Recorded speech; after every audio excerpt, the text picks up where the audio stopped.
vamos a empezar con buenos días a todos ustedes.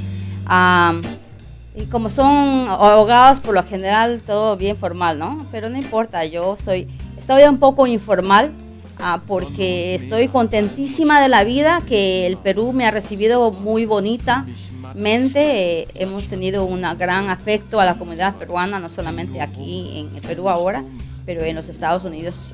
He tenido una gran cantidad de personas del Perú que me han seguido, que continúan trabajando conmigo. Quiero relatar, para que los que no saben, la Constitución de los Estados Unidos tiene como 200 años, pero es un documento pequeñito, pero es un documento bien flexible.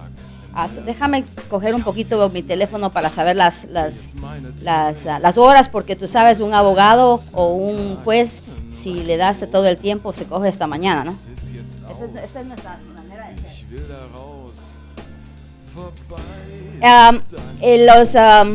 La Constitución de los Estados Unidos, para aquellos que no saben, nuestra bandera tiene 50 estrellas, que significa 50 estados. Entonces hay 50 jurisdicciones, diferentes leyes en cada jurisdicción. Los abogados en sí, se gradúa uno de universidad y luego el colegio de abogados. O sea, puedes ser ingeniero en la universidad e ir al colegio de abogados por 3 años y tienes tu doctorado en jurisprudencia. Para ser abogado, el que se dice ser abogado tiene que ser doctor en jurisprudencia. No hay licenciados, no hay eso. Si no tienes la licencia, o sea, si no eres abogado en un lugar, tienes que tener doctorado en jurisprudencia y poder tener licencia de cada estado. O sea, cada estado tiene diferentes leyes y requerimos que sea una persona que sea consciente de las leyes. O sea, no puedes simplemente porque fuiste al colegio de abogados y por a lo mejor tuviste suerte, te pasaron las notas. No, nosotros no creemos en eso. Creemos que la gente tiene que ser competente, porque si eres incompetente tienes ciertas maneras de que tienes mala práctica. Por ejemplo, los abogados tienen que tener, si quieren protegerse, pueden tener un seguro en el cual les protejan de sus ineptitudes. Es una ley fuerte porque necesitamos que la gente sea profesional. No necesitamos, como dicen vulgarmente, mequetrefes que anden por ahí, ¿no? Los notarios públicos no son personas educadas como son educadas aquí. Aquí un notario público tiene que ser, a lo mejor como en el Ecuador, una persona que es totalmente consciente de las leyes y distinguida en eso. En los Estados Unidos, un notario público lo único que hace es certificar la firma. No certifica el contenido del poder, del contenido del lugar. Entonces, un notario público no tiene rango como abogado, no tiene ningún rango en sí. El único rango que tiene es que si firma a alguien y no lo hizo ante la persona, entonces tiene probabilidades de cárcel, porque eso sería un perjurio, ¿no? Me pidieron que hablara sobre la situación de los juicios, por ejemplo. Déjeme decirle, yo antes de ser juez fui penalista. Penalista significa hacer juicios en la corte penal, y saben que como mujer es un poquito difícil, ¿no? Porque eso era abundante de hombres. Ese era un mundo de hombres y por lo general de mayor edad, porque coge tiempo. No es fácil simplemente graduarte y te graduaste y ya eres abogado, puedes ejercer. La abogacía es algo importante porque te coge tiempo, no solamente el estudio. Tienes que tener labia, tienes que tener, poder ser, no cohibirte de ciertas situaciones, tener que levantarte y como te dice, ponerte las botas y ir al campo de batalla. Yo siempre he visto los juicios como un campo de batalla, porque es como cuando estábamos como se dice en la Inquisición, que hay 2 caballeros o 2 damas. En un lado está la fiscalía y en el otro lado está la defensa. Yo lo he hecho las 2. Eso es lo bonito de los abogados en los Estados Unidos. Y no sé cómo es aquí, creo que es por código. Pero uno puede hoy día ser fiscal, mañana ser abogado defensor y el tercer día puede ser juez. Eso es lo que te da tu grado de abogacía. O sea, cuando tú eres abogado eres alguien importante. Y por eso cuando eres juez, más importante. Por eso a veces cuando me dicen doctora es muy bonito, pero mi título es juez, porque entonces es más alto. Siempre es más alto de rango. Y cada vez que va subiendo, entonces es mucho más importante, ¿no? Alguien escribió mal mi nombre, en mi apellido de materna, es Velázquez Almeida. Entonces, ahora que estoy viniendo lo corrijo, para que mi mamá no se ponga a llorar y diga, ay, me quitaron. Eso es lo peor que le puede hacer una madre, ¿no? Decirle que vas a otro país y te quitan tu apellido. ¿Por qué es importante? Porque cuando hablamos de identidad, hablamos de nombres, ¿no? ¿Quién eres? Soy Carmen Velázquez. Sí, pero ¿cuál es tu otro apellido? Velázquez Almeida. Ah, sí, tú vienes de por aquí, de por allá. O sea, el nombre te identifica quién eres.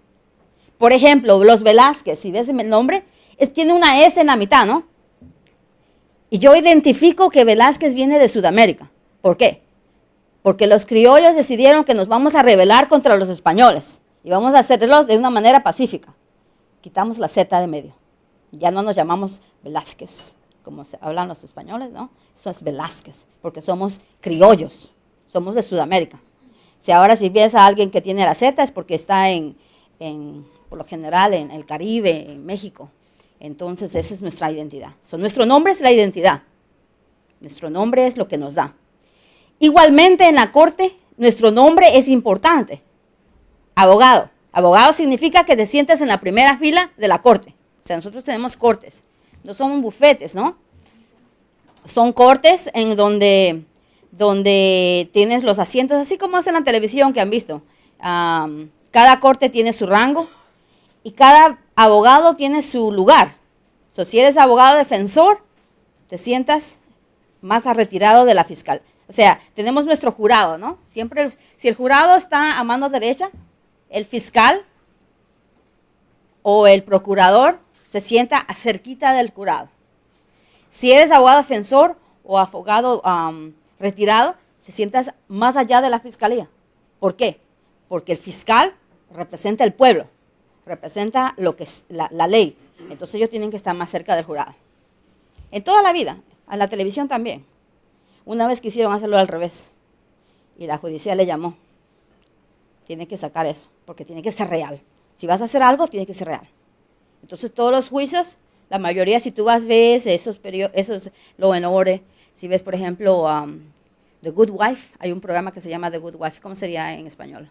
La esposa, bueno, ese programa si lo ven, van a ver mi corte, porque lo grabaron en mi corte.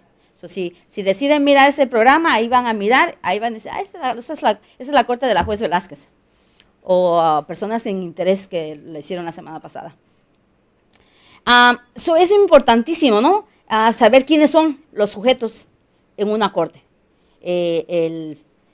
Yo como abogado, por ejemplo, cuando era abogado defensor, una de mis cosas que yo siempre digo, a veces la gente se equivocan, ¿no? Pero a veces con mala intención.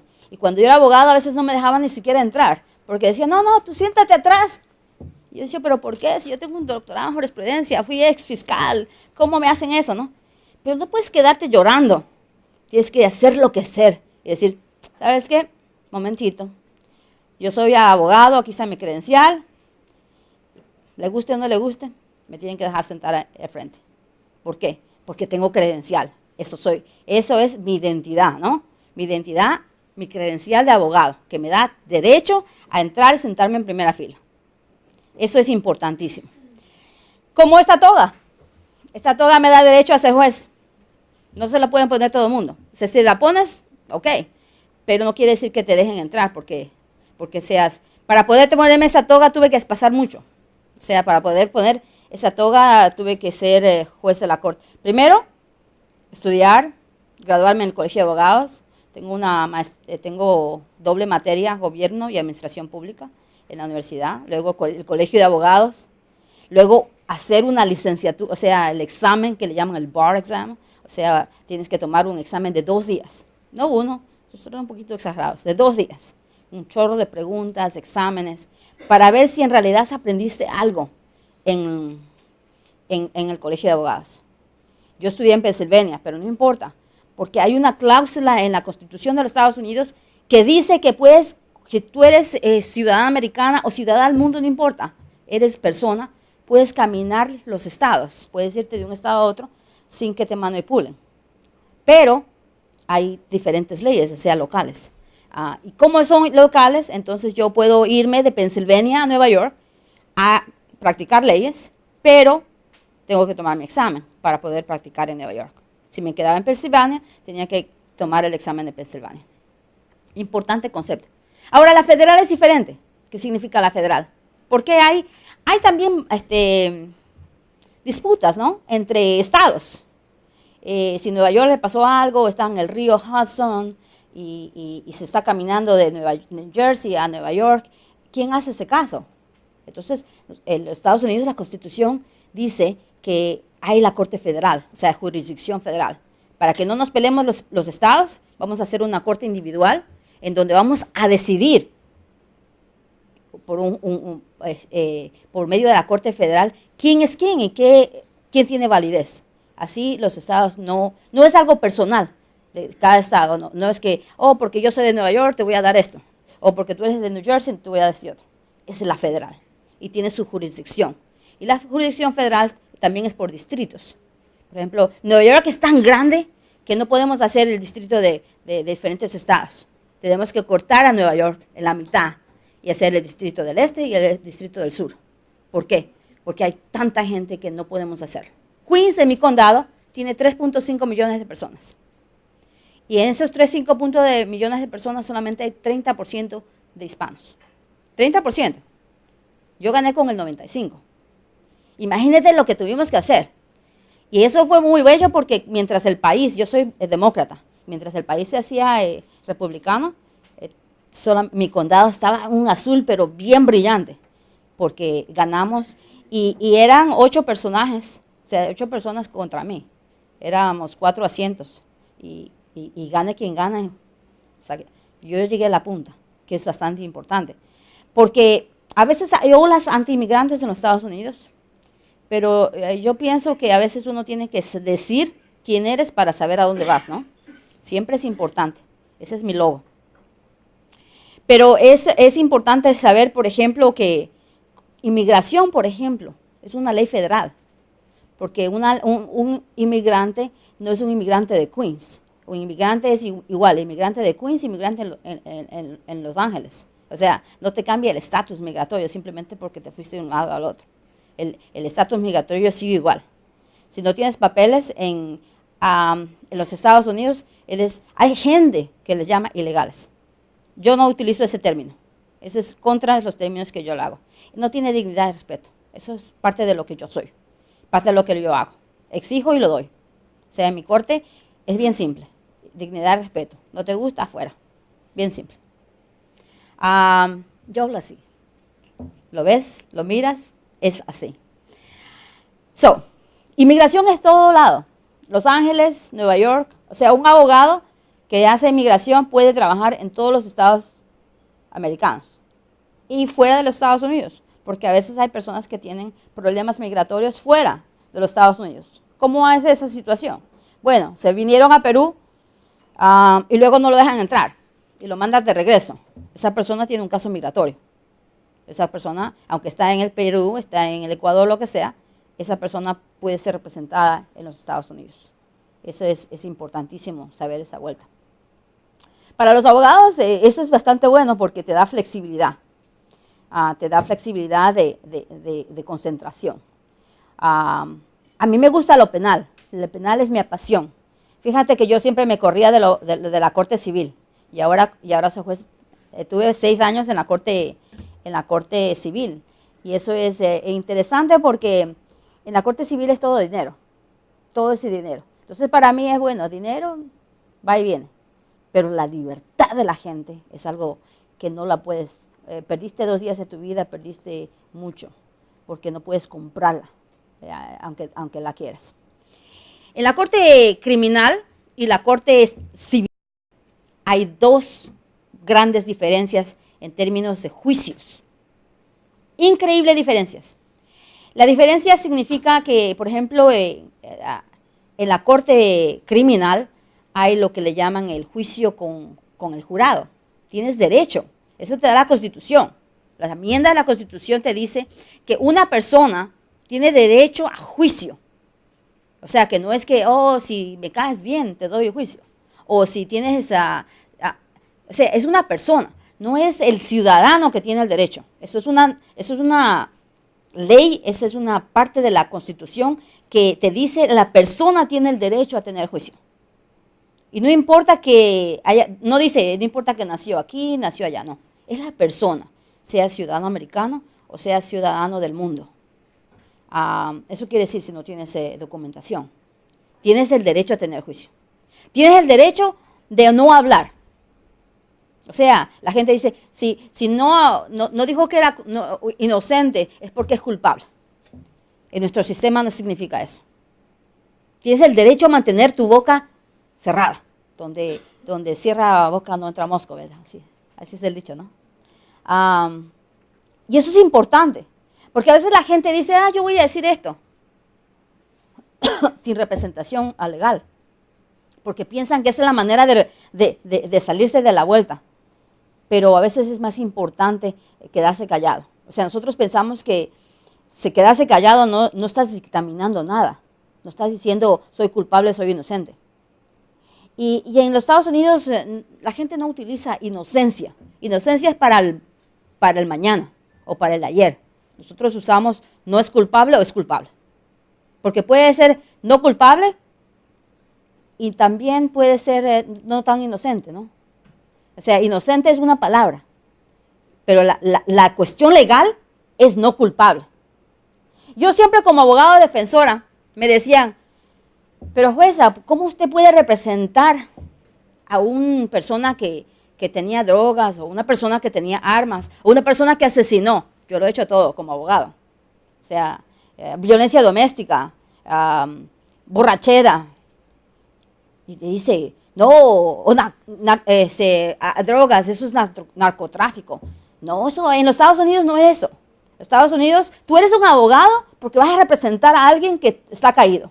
Esa persona te contrata para que tú le ayudes a salir de esa vuelta que estás, ¿no? Pero no quieres decir que tienes nada que ver, algo personal con esa persona. Eso no tiene nada que ver, o tengas vínculos con ese carácter. No significa eso. Significa que te pagaron para que representes a la persona. No te pagaron para que digas quién eres. O sea, yo soy un personaje increíble porque solamente yo no hago casos de narcotráfico. Eso no significa nada. Porque no quiere decir que sea la persona eso.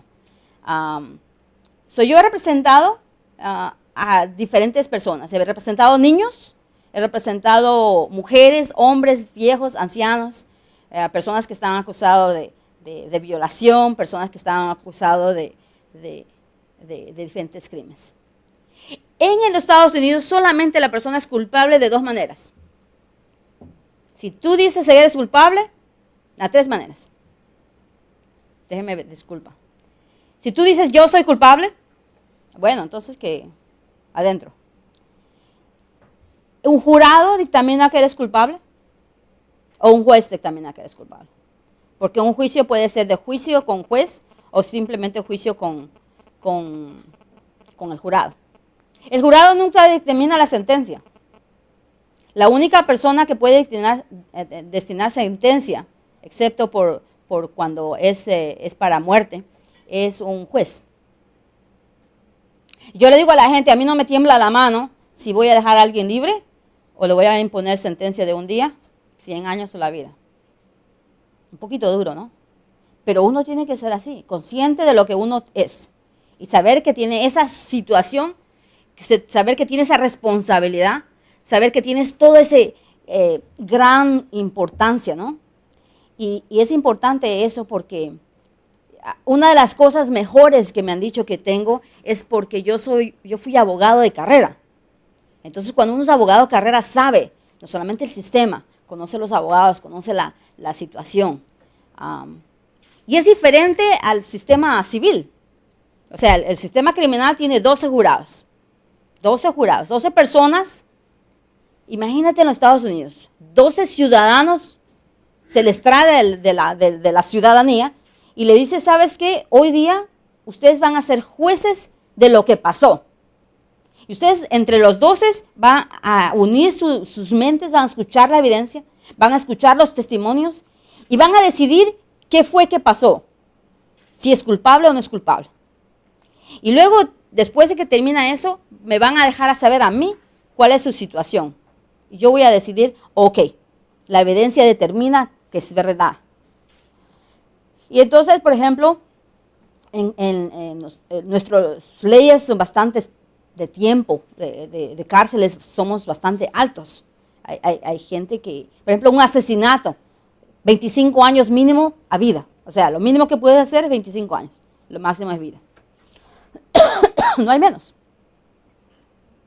¿Y por qué no? Porque la vida cuesta. O sea, no puedes decir, oh, voy a pagar $30,000 o $5,000 por quitarme 5 años de cárcel. Eso no existe en los Estados Unidos. A veces me han contado que existe en las leyes civiles, por ejemplo en Europa. Yo fui a estudiar en Europa por algún rato y a veces uno puede hacer esa vuelta, pero los Estados Unidos no. Los Estados Unidos lo que cuenta es quién eres, qué personaje eres.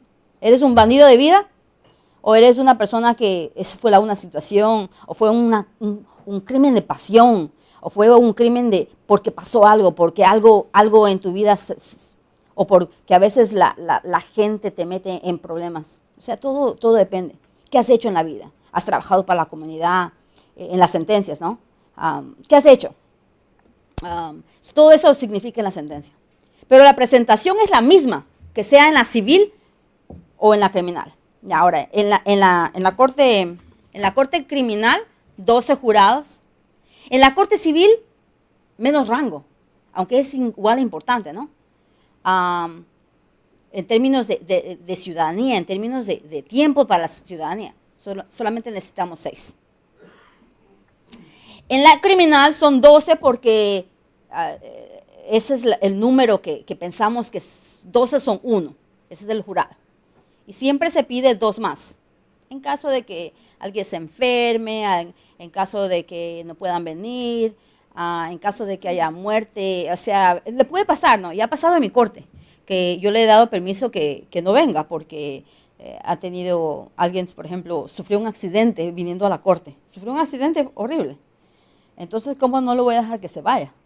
Pero si no teníamos esa persona alternativa, que tiene que estar mirando y escuchando igual, entonces hubiéramos tenido que volver a empezar. Y entonces eso es pérdida de dinero, tiempo y malgasto, de tiempo judicial. Entonces, por eso tenemos 2 alternativas. Otra situación que pasó, que se enfermó y, o sea, no puedes decir tengo gripe y, oh, tengo dolor de cabeza, jaqueca. Ya estamos jurados, es una responsabilidad. Y la gente lo toma es muy importante. Yo le digo a las personas cuando vienen a mi corte que un ciudadano, y eso solamente puede hacer un ciudadano, tiene 3 cosas en la vida que hacer, como ciudadanos. Uno es ser militar y ponerte el uniforme. Desgraciadamente hoy día estamos en guerra en diferentes lugares o tenemos conflictos en ciertos lugares. El segundo, muy importante, es votar. Un ciudadano estadounidense tiene el derecho a votar, no la obligación, como muchas partes del mundo. O sea, el voto es algo importantísimo, es algo tuyo, pero que no es obligación. O sea, si no votas, no hay multa. Tu multa es el saber que no hiciste nada para llegar a esa persona y que si estás descontenta, pues fue culpa tuya por no asegurarte que tu voto cuente. O sea, si eres tan desorganizada y no te importa la política, entonces tampoco hables. Así lo pensamos nosotros. O sea, si quieres hacer algo, habla y habla por medio de tu voto. Mickey Mouse siempre tiene un voto. ¿Por qué? Porque hay gente que es descontenta y dice, ¿sabes qué? Prefiero ir a votar por Mickey Mouse que por ti. Eso es lo que le dice al político. Entonces uno ya sabe. Excepto en mi elección, ahí no hay voto por Mickey. Importante el concepto, ¿no? Importante concepto es el tercero, que es el poder entrar a una corte y ser juez de las cosas que pasan. Facts. Es importantísimo ese número 3, poder entrar a la corte y poder hacer lo que yo hago. Yo le digo a la gente, solamente en este lugar voy a hacer mitad de mi trabajo, se lo doy a este grupo de personas. Imagínate. ¿Yo qué tengo que hacer? Ir a la escuela, colegio de abogados, tener una brillante carrera, que la gente vaya a votar por mí, tiempo, campaña, todo eso para yo poder ser juez. Y después de eso, una persona civil puede entrar a la corte y hacer mi trabajo en un juicio, solamente ahí. O sea, pero no lo puede hacer individual, tienen que ser todos conjuntos. Y esa es la belleza, la importancia de un jurado. Es mágico, es algo tan interesante, porque cuando tú entras, cuando yo entro a mi corte, hay dos cosas que pasan. Una, el oficial viene y hace, todos los que tengan negocios o cosas aquí, la tengo que decir en español porque a veces me olvido, aunque mi español está bien, ¿no? ¿Me entienden? Van a venir a escuchar con la juez Carmen Velázquez, quien está de juez, ¿no? Entonces después de eso, gracias. Después de eso, yo llamo el caso y los abogados, siempre primero el abogado que está acusando. Si es en la corte civil, es el persona que está poniendo la demanda. Si es en la corte criminal, es el fiscal. Entonces, la persona dice, el abogado se levanta, jamás sentado. El momento que te dejas sentado, uno ya sabe. Primero, no sabe el procedimiento. Número 2, ese abogado ya se lo miró mal. ¿Por qué? Porque ese abogado, evidentemente, no tiene respeto a la corte. Si yo le tengo que decir, levántate para que des tu nombre, eso quiere decir que no tienes respeto a ti mismo. Eso es lo que yo significo. Se lo digo absolutamente. Abogado, tu nombre tienes que levantarte. Esa es la última vez que yo se lo digo. Jamás lo han hecho después de eso. Importantísimo. Eso representa quién tú eres. Del mismo momento que empiezas. Entonces se levanta y dice, mi nombre es Carmen Velázquez, abogado de la Fiscalía o abogado de la defensa. O si trabajas para un bufete, por ejemplo, yo trabajaba para mí mismo. Yo digo, abogado Carmen Velázquez, por el acusado, bla, bla, bla. Cuando trabajaba para la Fiscalía del Bronx, yo decía, Carmen Velázquez, asistente fiscal en el condado del Bronx.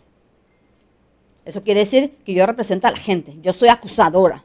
Mi trabajo como acusadora es poner a la gente a veces en la cárcel o un programa, dependiendo qué clase de crimen sea. Hay personas que no meritan un programa, hay personas que meritan la cárcel, hay personas que meritan que se les mire todas sus cosas, ¿no? Todo depende de la persona que está enfrente de ti. Y el víctima que tuvo quién es. Entonces, esos son los primeros procedimientos de una corte, ¿no? Y después, ya después que tenemos argumentos, que hemos hablado, que estamos a empezar, entonces, solamente entonces puede entrar el jurado. El jurado no puede ni debe mirar un procedimiento de evidencia. O sea, si hay alguien que tiene una evidencia que queremos conversar, eso es entre los abogados y el juez. Jamás enfrente del jurado. Y no se le permite al abogado hacer esa vuelta. Y si lo hace, va a tener serias, importantes cosas que le pueden pasar. Luego hablamos al final qué pasan cuando los abogados se portan mal. Pienso que a veces es importante que se sepa, ¿no?, el proceso. Entonces, ¿qué pasa? Terminamos de eso, entonces ahí el oficial de la corte va y los trae. Y entran por una puerta principal o por la puerta donde entro yo. Y cuando el jurado entra a la corte, todos tienen que levantarse. Igual, excepto yo. Porque somos jueces. Entonces yo no me levanto. Todos tienen que levantarse. Incluyendo la persona que coge la información. ¿Por qué? porque le estamos dando rango. El jurado también se sienta en un lugar preferencial, o sea, no pueden sentarse, si ven cómo están todos ustedes, el juez se sienta siempre más arriba para ver toda la corte y siempre tienen un escalón para que el jurado sepa que ellos tienen importancia. O sea, los escalones siempre significan importancia. Entonces ellos también están en ese lado. Los jurados se sientan por número. Ellos, 1, 2, 3, 4, 5, 6, si es civil. Primero hay 3 líneas para los jurados. 6 de un lado, en lo criminal, 6 de un lado, 12, 6 y 6 son 12 y 2 más. Cuando no hay 3 lugares, se sientan 7 en la primera fila. Siempre el primero, el juez decide quién, en dónde se sienta el primero, si se sienta en la punta adelante o se sienta al final. Y luego se sientan de 8 al 14. En la civil, igual, excepto en la civil, es 1 a 6, se sientan en la una fila, y los alternos se sientan en la parte de atrás. ¿Por qué se hace esa diferencia? Porque cuando es en la corte criminal, a veces se designa que el número 1 tiene una gran importancia. Esa es la persona que va a ser posiblemente el jefe del jurado cuando van adentro a determinar. Entonces los abogados se pelean. Es una pelea mortal. ¿Quién va a ser ese número 1? Porque es una persona que no te va a ayudar, una persona que está, por ejemplo, si eres abogado defensor, es sumamente importante, extremadamente importante quién va a ser esa persona. Si esa persona es más tirada a la fiscalía, entonces ya perdiste. O sea, son importantes conceptos gravísimos si te descuidas de quién va a ser esa persona. Y ahí es donde puedes ganar o perder el caso. Puedes hacer un brillante trabajo, pero si no haces lo que haces en el jurado, si no escoges las personas del jurado correctamente, perdiste. ¿Cómo se escoge un jurado? Bien simple. En la corte criminal se manda a llamar 60 personas. Eso se llama un panel. 60 a 80 personas. Un panel de 60 a 80 personas vienen, se les da a jurar que van a servir, y luego de ahí se escoge el jurado. Se escogen 12, 14, ¿verdad? En la civil, el panel es de 40, porque son menos gente, a veces de 20. En la criminal se hace en la corte, y el juez tiene una participación directa. O sea, puede hacer preguntas, le pregunta si es que las preguntas que se hacen originalmente en la corte criminal, alguna vez tienes familiares que son policías, tienes familiares que son abogados, tienes familiares que son, has sido víctima de crimen, has sido criminal. Preguntas importantes, pero tiene que ser en la corte, enfrente del juez.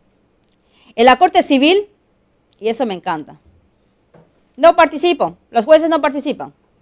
Eso es entre ustedes, entre los abogados. A menos de que haya una pregunta.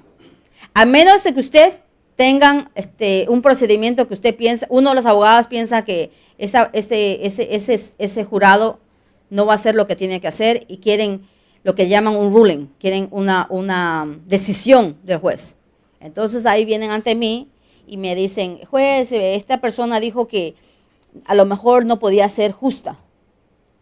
Y el abogado otro dice, no, ella dijo que sí iba a ser justa. Ok, como a lo mejor tienen la misma credibilidad, tráeme la persona. Entonces yo le pregunto, señora tal o señor tal, ¿qué usted piensa? ¿Usted puede ser justo? Si vas a ver los estatutos, vas a ver la evidencia, tú vas a poder dictaminar justicia, vas a poder hacer esto. Entonces me dice sí o no. Hay gente que me ha dicho, en la corte criminal me han dicho, yo no puedo juzgar a una persona así porque a mi hermano o a mi familia la policía fue muy violenta y yo odio a todos los policías. El momento que dice eso, odio a todos los policías, cuando yo era abogado defensor, afuera. No, ¿qué voy a tener una persona así? Eso es un peligro, porque ¿sabes qué? Esa persona va a convencer a todos los otros 11 de que si antes de que pasara nada, que ya es culpable. Hay gente que piensa así. Claro que es culpable, sí, ¿por qué entonces lo arrestaron? Si está arrestado es porque es culpable. No, está arrestado por lo general es porque no tuvo suficiente dinero para sacar en fianza. A veces, ¿no? Porque en los Estados Unidos nadie es culpable hasta que se lo dictamine, ya había dicho, la persona, el juez o el jurado. Eso quiere decir que puedes estar acusado de un asesinato y tener derecho a fianza. En algunas jurisdicciones lo hay. En Nueva York se usa, si estás acusado de un asesinato, por lo general no hay fianza. Eso quiere decir que pensamos que eres tan riesgoso que no nos permite pensar como jurisdicción de que vas a regresar. Hay personas, por ejemplo, que tienen suficientes fondos para hacer esa vuelta y dicen, ¿sabes qué? Tengo $5 millones, tengo mi casa, bla, bla, bla, y los vamos a entregar todo, porque saben que van a perder demasiado. A veces hay gente que por más dinero que tengan no se puede hacer esa vuelta. Entonces la corte no le determina. Pero por ejemplo, para un caso como entrar al tren sin pagar, por ejemplo, que eso es un crimen, hay gente que dice, no, eso no es un crimen, es simplemente que no lo pudo pagar. No, en Estados Unidos eso es un crimen. Y eso es un crimen menor, un delito menor. Puede ir a la cárcel por 1 año. Es bastante alto, ¿no? Pero hay diferentes maneras. Hay veces, por ejemplo, que no hay suficiente tiempo para procesar a la gente. Entonces se le da un papel que se llama un ticket a court appearance. Entonces no tiene tanta validez, no tiene, o sea, es un crimen menor. Por una violación, por ejemplo, a ser acusado de violación, eso es un crimen por lo general de mayor. Y tiene diferentes clases de crímenes mayores. Tiene el crimen con agravantes, si fue una persona mayor es mayor de 18 años. Si fue menor es mucho más agravante, y si fuera chiquititos, mucho más agravante. Pero de todas maneras tiene derecho a fianza, excepto que es una fianza bien grande, bien alta, y las fianzas sobre todo en Nueva York tienden a ser más altas, dependiendo en dónde estás.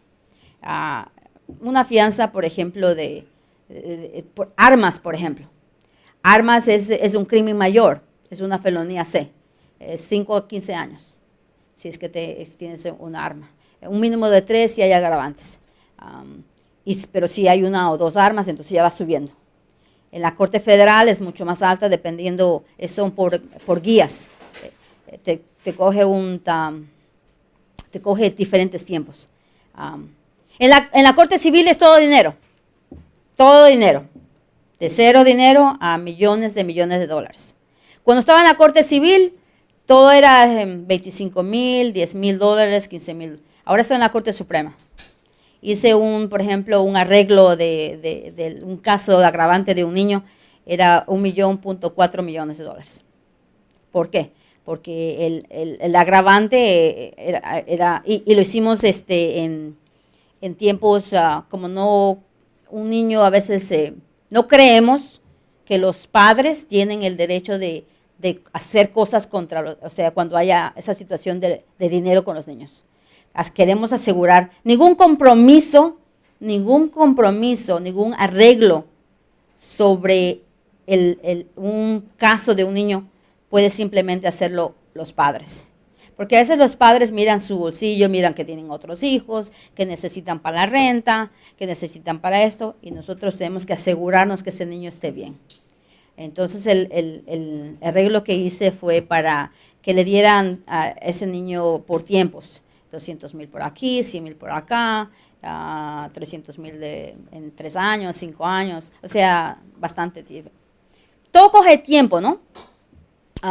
Entonces en la civil es todo dinero, entre cero dinero a millones de dineros. En la corte criminal todo es en términos de cárcel. A veces hay programas que se puede hacer, hay otras partes que no se pueden hacer. La única diferencia, yo como juez puedo hacerlo todo. Hoy puedo ser juez en la corte civil y luego mañana me pueden asignar a la corte penal, a la corte criminal. Tenemos tanta gente, tantos casos, nosotros somos litigantes. Nosotros no vamos y nos damos de puños. Nosotros nos encanta decir, te voy a llevar a la corte.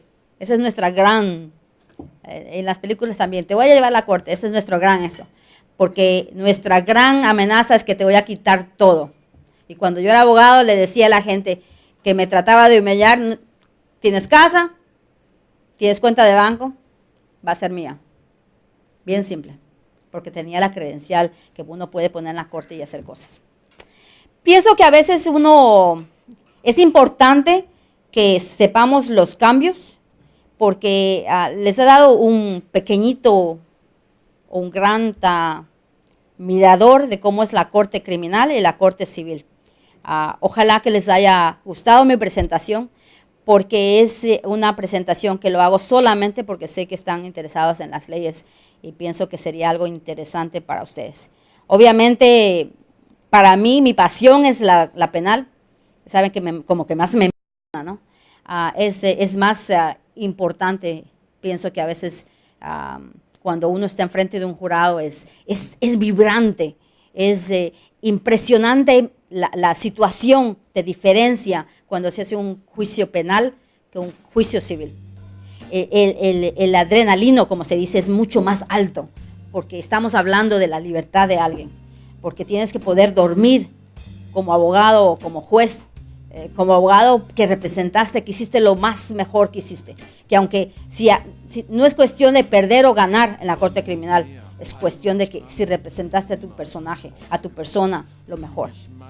Para el abogado no es la ganancia, no es cuánto lo pusiste en tu bolsillo, es qué trabajo hiciste, sea de contrato o sea en lo penal, es qué trabajo hiciste, qué ganaste, cuál es tu rango como abogado. ¿Eres alguien que te gusta tu profesión o simplemente la tienes porque tus padres o tus abuelos o tus personas están contigo? Para mí, ser abogado era algo importante. Para mí, ser juez es algo importante. Yo digo que siempre tenemos que tener hay 17,000 y pico de jueces en los Estados Unidos. 17,000.